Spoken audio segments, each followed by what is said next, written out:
जय हिंद साथियों, स्वागत है एक बार फिर से आप सभी का शिक्षा संकल्प के इस ऑनलाइन यूट्यूब प्लेटफॉर्म पर। कैसे हैं आप सभी दोस्त? आशा करते हैं कि आप लोग बहुत ही अच्छे होंगे, स्वस्थ होंगे। आप सभी को पता है डेली सुबह 11:30 बजे स्पेशल क्लास होती है जो कि बीएड एंट्रेंस एग्जाम 2026 के लिए महत्वपूर्ण है। साथियों, आप किसी भी स्टेट से उस स्टेट के बीएड और प्रवेश परीक्षा की तैयारी कर रहे हैं, सुबह 11:30 बजे इन क्लासेस को अटेंड करना बिल्कुल मत भूलिए। यहाँ पर साथियों सेलेक्टेड क्वेश्चन ही कवर किए जा रहे हैं जो परीक्षा के दृष्टिकोण से महत्वपूर्ण है। आइए शुरुआत करते हैं बिना किसी देरी के। आप लोग पूरे धैर्य के साथ अंत तक बने रहिएगा और कोशिश करिएगा कि हर एक क्वेश्चन का आंसर भी कमेंट बॉक्स में देते हुए चलिएगा। चलिए शुरुआत कर लेते हैं बिना किसी देरी के। राज्यसभा के सदस्य का कार्यकाल कितने वर्ष का होता है? 2 वर्ष, 5 वर्ष, 6 वर्ष और आपका दिया है 4 वर्ष। एक बार सभी साथी आंसर देने का प्रयास करिएगा। अगर बात करें साथियों राज्यसभा का, तो आप सभी जानते हैं संसद के जो है 2 सदन होते हैं, एक आपका लोकसभा, दूसरी आपकी होती है राज्यसभा। लोकसभा को साथियों क्या कहते हैं? लोकसभा को जो है निम्न सदन कहा जाता है और राज्यसभा को साथियों उच्च सदन कहते हैं। उच्च सदन इसे कहा जाता है और राज्यसभा का उल्लेख साथियों अनुच्छेद 80 के तहत किया गया है। ये भी पॉइंट याद रखिएगा आप लोग, ठीक है। राज्यसभा को जो है उच्च सदन कहा जाता है और इसका उल्लेख अनुच्छेद 80 के तहत किया गया है और इसके सदस्यों का कार्यकाल साथियों होता है 6 वर्ष। कितना? 6 वर्ष होता है। और लोकसभा के सदस्यों का कार्यकाल कितना होता है भाई? 5 वर्ष होता है। ऑप्शन नंबर 3 आपका यहाँ पर बिल्कुल करेक्ट है। सवाल नंबर दूसरा, वस्तु और सेवा कर यानी जीएसटी जो भारत में शीघ्र ही शुरू किया जाने वाला एक अप्रत्यक्ष कर है, प्रत्यक्ष कर है, राज्य कर है, सेवा कर है। दोस्तों जीएसटी से जो है एग्जाम में सवाल बनते हैं, तो सवाल नंबर दूसरे का आप लोग आंसर करिएगा। जीएसटी जो है ये आपका किस प्रकार का कर है? साथियों अगर बात करें जीएसटी की, तो ये जो है भारत में कब लागू हुआ? 1 जुलाई 2017 को। कब? 1 जुलाई 2017 को भारत में लागू हुआ और ये एक प्रकार का साथियों अप्रत्यक्ष कर है, ठीक है। नोट कर लीजिएगा, बड़ा इंपॉर्टेंट है। ए ऑप्शन आपका यहाँ पर बिल्कुल करेक्ट है। सवाल नंबर तीसरा, इनमें से कौन सी फसल की कटाई जो है मार्च अप्रैल में नहीं होती है? सवाल नंबर 4 स्क्रीन पर है, आंसर करिएगा सब लोग। किस फसल की कटाई जो है मार्च और अप्रैल में नहीं होती है? धान, गेहूं, सरसों, उपर्युक्त सभी। सवाल नंबर 4 का राइट आंसर क्या है? अब जो भी साथी बता रहे हैं यहाँ पर जा रहे हैं ए ऑप्शन पर धान, वो बिल्कुल यहाँ पर राइट हो जाएंगे। साथियों ध्यान रखिएगा, धान की कटाई जो है मार्च और अप्रैल में नहीं होती है, आप सभी को पता है, सीजन भी इसी का चल रहा है, तो ए ऑप्शन आपका यहाँ पर बिल्कुल राइट है। अगला सवाल, गुजरात के कच्छ का रण जो है किस जंगली जीव के लिए प्रसिद्ध है? बताइए। सवाल नंबर 5 का आंसर करें। एक बार सभी साथी सेशन को लाइक कर दीजिएगा, शेयर कर दीजिएगा, जिससे ज़्यादा से ज़्यादा स्टूडेंट इस क्लास में जुड़ सकें। सवाल नंबर 5 का करेक्ट आंसर क्या है? गुजरात के कच्छ का रण किस जंगली जीव के लिए फेमस है? तो ये साथियों आपका जंगली गधे के लिए फेमस है। ऑप्शन नंबर 2 यहाँ पर बिल्कुल राइट हो जाएगा, ठीक है। ऑप्शन 2 बिल्कुल करेक्ट आंसर हो जाएगा। अगला सवाल देखिएगा, एंटीबॉडीज जो हमारे शरीर को संक्रमणों से बचाते हैं वह किस प्रकार की यौगिक हैं? कार्बोहाइड्रेट, वसा, प्रोटीन, विटामिन। बताएं। चलिए आंसर करिएगा। सवाल नंबर 6 का करेक्ट आंसर क्या है? बताएं। एंटीबॉडीज जो हमारे शरीर को संक्रमणों से बचाते हैं वह किस प्रकार के यौगिक होते हैं? तो ये साथियों एक प्रकार का प्रोटीन होता है। ऑप्शन नंबर जो 3 दिया है यही आपका बिल्कुल करेक्ट आंसर होगा। सवाल नंबर 7 है, शांतिवन जो है किसकी समाधि है? लाल बहादुर शास्त्री, इंदिरा गांधी, भीमराव अंबेडकर, जवाहरलाल नेहरू। बताएं। सवाल नंबर 7 का राइट आंसर क्या है? शांतिवन जो है ये किसकी समाधि है? ये साथियों जो है पंडित जवाहरलाल नेहरू की समाधि है। आपका जो डी ऑप्शन दिया है यही आपका बिल्कुल राइट आंसर हो जाएगा। ध्यान रखें, डी ऑप्शन आपका बिल्कुल करेक्ट आंसर हो जाएगा, ठीक है। आगे बढ़ें। और साथियों राजघाट जो है किसकी समाधि है? राजघाट तो ये जो है महात्मा गांधी की है, ठीक है। और अगर आपसे पूछा जाए विजय घाट किसकी है? विजय घाट तो ये जो है लाल बहादुर शास्त्री की है, ठीक। क्वेश्चन नंबर 8, भारत का पहला गृह मंत्री कौन था? बताइए। भारत के जो है पहले गृह मंत्री कौन थे? जवाहरलाल नेहरू, वल्लभ भाई पटेल, के एम मुंशी, सी राजगोपालाचारी। बताएं। क्वेश्चन नंबर 8 का राइट आंसर क्या है? बताइएगा। भारत के जो है पहले गृह मंत्री कौन थे? चलिए सही उत्तर क्या है? आंसर करें। इस क्वेश्चन का राइट आंसर साथियों हो जाएगा वल्लभ भाई पटेल। ऑप्शन नंबर 2 आपका बिल्कुल राइट हो जाएगा। और इन्हें साथियों भारत का लौह पुरुष कहा जाता है। किसे भाई? भारत का लौह पुरुष किसे कहा जाता है? सरदार वल्लभ भाई पटेल को ही भारत का लौह पुरुष कहते हैं। बी ऑप्शन आपका राइट है। अगला सवाल, इनमें से कौन जो है पृथ्वी के आकार की तुलना में छोटा ग्रह है? चलिए आंसर करिए आप लोग। इनमें से जो है पृथ्वी के आकार की तुलना में छोटा ग्रह जो है कौन सा है? अरुण और मंगल, वरुण और शुक्र, शुक्र और मंगल, वरुण और यहाँ पर दिया है मंगल। बताइएगा आपका सही आंसर क्या हो जाएगा, एक बार कोशिश करें। जो भी साथी बता रहे हैं यहाँ पर शुक्र और मंगल, वो बिल्कुल यहाँ पर राइट हो जाएंगे। ठीक है साथियों, शुक्र को जो है चमकीला ग्रह भी कहते हैं, भोर का तारा भी इसे कहते हैं। ठीक है, भोर का तारा या सांझ का तारा, चमकीला ग्रह, ये सभी जो है आप जानते हैं शुक्र को कहते हैं। और मंगल को साथियों क्या कहा जाता है? लाल ग्रह कहा जाता है। क्या भाई?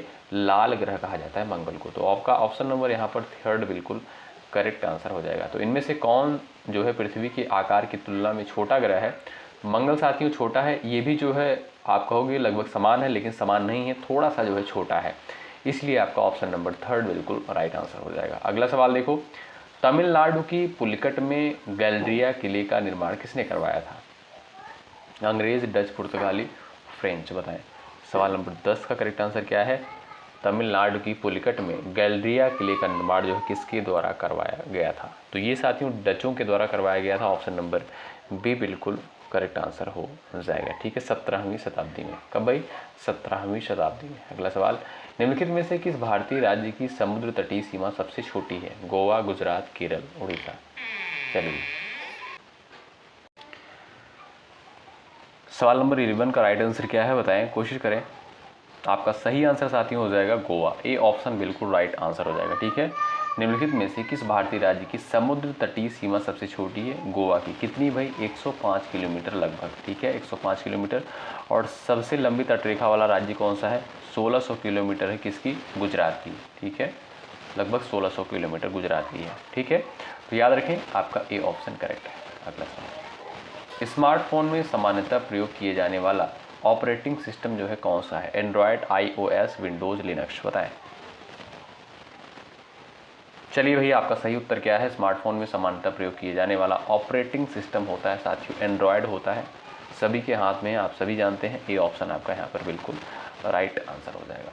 अगला सवाल आपके स्क्रीन पर है, निम्नलिखित में से किस व्यक्ति को नागरिकों को दिए जाने वाले दूसरे सर्वोच्च पुरस्कार उत्तम जीवन रक्षा पदक से सम्मानित किया गया है? बताएं। यानी उत्तम जीवन रक्षा पदक जो है किसे दिया गया है? तो इसका जो सही उत्तर हो जाएगा भाई, करेक्ट आंसर हो जाएगा सलीम गफूर शेख को। ये ऑप्शन आपका यहाँ पर बिल्कुल करेक्ट आंसर हो जाएगा। सवाल नंबर अगला, श्रीलंका की आधिकारिक राजधानी का नाम क्या है? क्वेश्चन नंबर 14 का राइट आंसर क्या है बताइए। श्रीलंका की आधिकारिक राजधानी का नाम आप लोग बताइएगा। क्वेश्चन नंबर 14 का करेक्ट आंसर हो जाएगा Shri Jayawardenepura. Option number second आपका जो है ये बिल्कुल करेक्ट आंसर हो जाएगा। अगला सवाल ये रहा, फाइन लेग शब्द जो है किस खेल से संबंधित है? क्वेश्चन नंबर 15 का आंसर बताइए। फाइन लेग शब्द जो है ये आपका किस खेल से संबंधित है? एक बार कोशिश करिएगा। फुटबॉल, बास्केटबॉल, पोलो, क्रिकेट। आपका सही उत्तर क्या है बताएं। फाइन लेग जो है शब्द किस खेल से रिलेटेड है? तो ये साथियों आपका क्रिकेट से संबंधित है। आप देखो कि डी ऑप्शन जो है यही आपका बिल्कुल करेक्ट आंसर हो जाएगा। ठीक है, क्वेश्चन नंबर 16, प्रधानमंत्री जनधन योजना किससे संबंधित है? निर्धनता निवारण के लिए, वित्तीय सेवाओं के लिए, ग्रामीण विकास के लिए, गरीबों के लिए, आवास के लिए। बताएं सही उत्तर क्या है, कोशिश करिएगा। प्रधानमंत्री जनधन योजना किससे संबंधित है? आपका सही उत्तर क्या हो जाएगा, एक बार कोशिश करिएगा।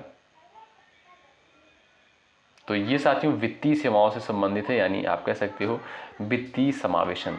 ऑप्शन नंबर बी बिल्कुल करेक्ट आंसर हो जाएगा। ध्यान रखें बी ऑप्शन वाले साथी यहाँ पर बिल्कुल करेक्ट हो जाएंगे। अगला सवाल, भारतीय जनसंख्या का बड़ा हिस्सा कार्यरत है कृषि में, उद्योग में, सेवाओं में, सरकारी क्षेत्र में। बताएं सही उत्तर क्या बताइए। भारतीय जनसंख्या का बड़ा हिस्सा कार्यरत है कृषि में, उद्योगों में, सेवाओं में, सरकारी क्षेत्रों में। इंपॉर्टेंट क्वेश्चन है, आप लोग बता सकते हो आपका सही आंसर क्या हो जाएगा बताएं। तो ये साथियों आपका कृषि क्षेत्र बिल्कुल राइट आंसर हो जाएगा। ए ऑप्शन वाले साथी बिल्कुल राइट हैं। अगला सवाल, दिल्ली मेट्रो जैसी इलेक्ट्रिकल लोकल ट्रेनों को क्या कहा जाता है? बताइए। दिल्ली मेट्रो जैसी इलेक्ट्रिकल लोकल ट्रेनों को जो है कहा जाता है? इलेक्ट्रिक मल्टीपल यूनिट, क्या EMU कहा जाता है? क्या भाई? EMU कहा जाता है। आपका थर्ड ऑप्शन राइट है, यानी इलेक्ट्रिक मल्टीपल यूनिट। ठीक है, ऑप्शन नंबर थर्ड आपका राइट है। भारत में 6 से 14 साल के बच्चों के लिए निःशुल्क और अनिवार्य शिक्षा से संबंधित अनुच्छेद कौन सा है? क्वेश्चन नंबर 19 है, बताइएगा, आंसर करिएगा। भारत में 6 से 14 साल के बच्चों के लिए निःशुल्क और अनिवार्य शिक्षा से संबंधित अनुच्छेद जो है कौन सा है? क्वेश्चन नंबर 19 का राइट आंसर क्या है? आंसर करें आप लोग।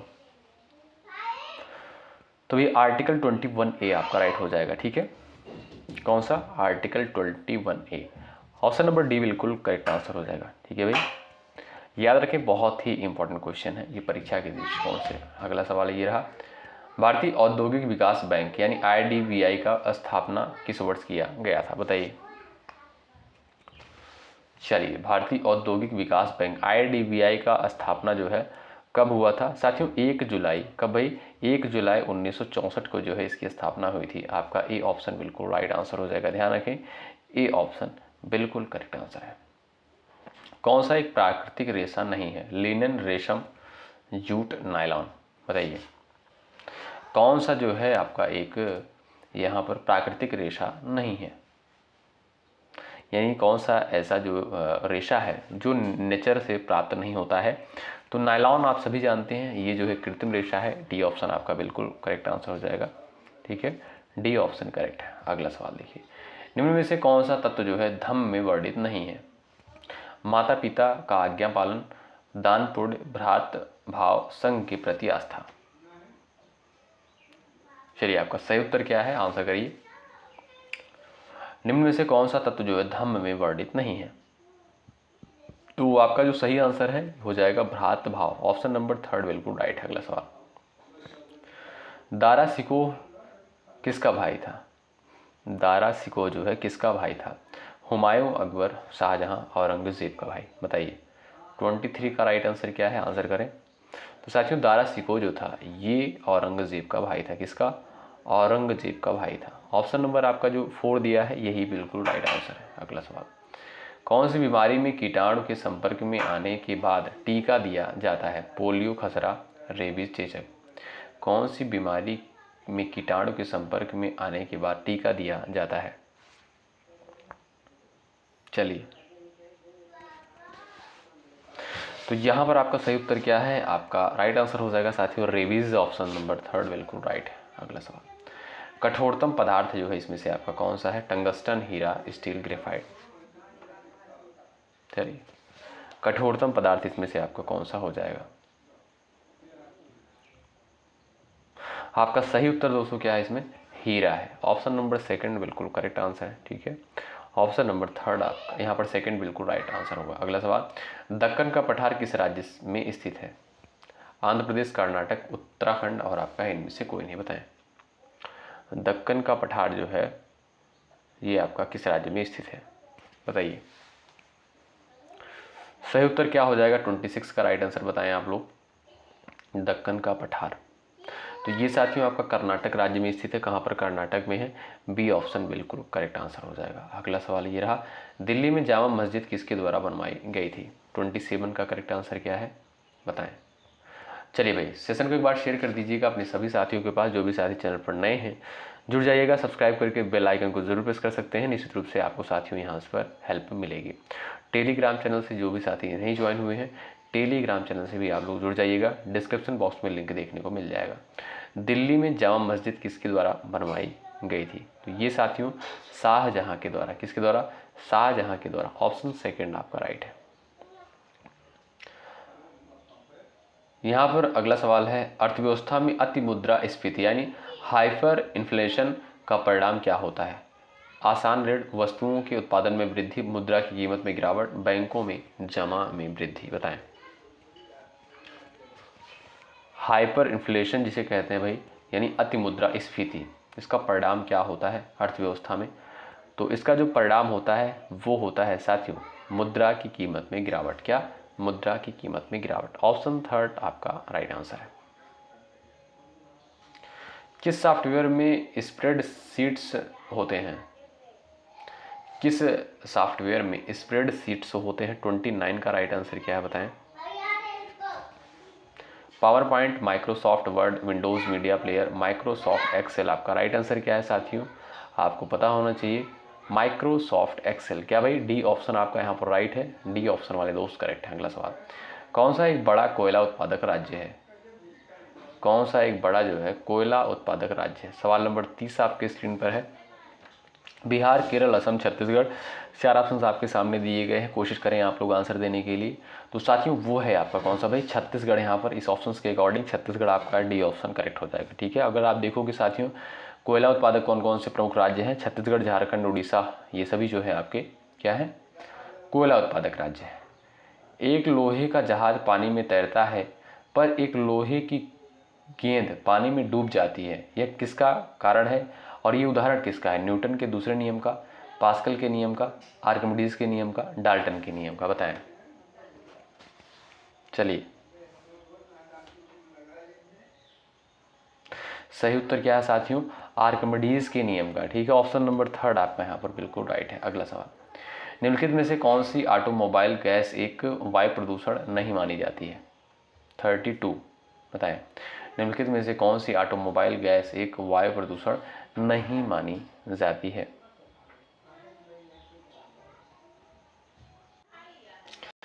तो यहाँ पर साथियों आपका सही उत्तर हो जाएगा नाइट्रोजन ऑक्साइड। क्या भाई? डी ऑप्शन आपका राइट है। अगला सवाल, स्टैच्यू ऑफ लिबर्टी अमेरिकी लोगों को किस देश के द्वारा भेंट किया गया?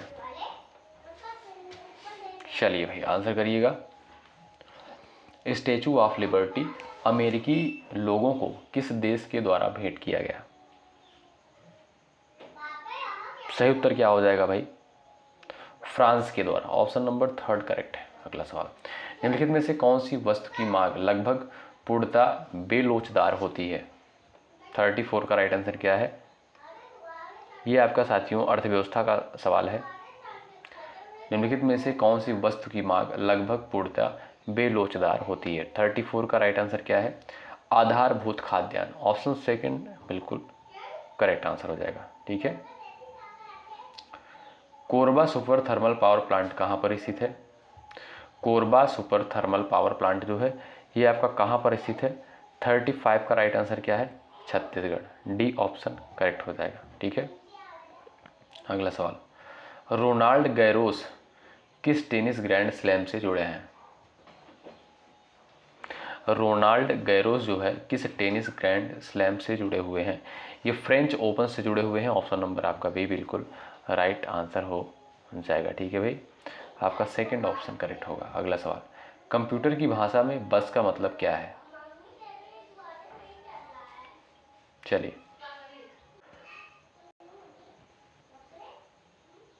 चलिए आपका सही आंसर क्या है? Data channel. Option number 3 right है। ठीक है साथियों, ये जो है कंप्यूटर में डाटा ट्रांसफ़र का माध्यम है। क्या? यह कंप्यूटर में जो है डेटा ट्रांसफ़र का माध्यम होता है। ऑप्शन 3 आपका राइट है। माइक्रोसॉफ्ट वर्ड में एक पूर्व निश्चित पृष्ठ डिजाइन को क्या कहा जाता है? File, template, folder, presentation? बताएं। माइक्रोसॉफ्ट वर्ड में एक पूर्व निश्चित पृष्ठ डिजाइन को क्या कहा जाता है? सही उत्तर क्या है एक बार बताएं, कोशिश करें आप लोग। राइट आंसर क्या है बताइएगा। तो वो साथियों आपका टेम्पलेट कहलाता है। ऑप्शन नंबर सेकंड बिल्कुल राइट हो जाएगा। ठीक है, टेम्पलेट पूर्व निर्धारित डिजाइन है होता है साथियों, जिसे डॉक्यूमेंट में उपयोग किया जाता है। ठीक है, ऑप्शन सेकंड राइट है। बिरजू महाराज किस नृत्य के लिए प्रसिद्ध हैं?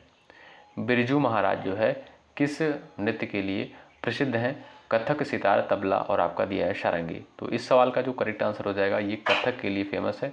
ए ऑप्शन करेक्ट हो जाएगा। अगला सवाल, सवाल नंबर आपकी स्क्रीन पर है यहाँ पर लास्ट, मुगल चित्रकला किसके द्वारा विकसित हुई? ये सवाल नंबर 40 है और आप लोग इसका आंसर करिएगा। सवाल नंबर 40 का देखते हैं कितने दोस्तों का आंसर बिल्कुल सही आता है। जिसका आंसर सबसे पहले आएगा उसका आंसर कमेंट बॉक्स में पिन कर दिया जाएगा। ज़रूर आंसर करिएगा आप लोग। ये क्लास कैसी लगी ज़रूर बताएं। एक बार सभी साथी सेशन को लाइक कर दें, शेयर कर दें अपने सभी साथियों के पास। मिलते हैं आपसे अगली क्लास में। आप सभी जानते हैं रात को 8 बजे सामान्य हिंदी की स्पेशल लाइव क्लास होती है, जिसमें हम लोग इंटरेक्ट भी कर सकते हैं, बातें कर सकते हैं। तो आप लोग ज़रूर जुड़िएगा रात को 8 बजे। शुक्रिया। जय हिंद, जय भारत।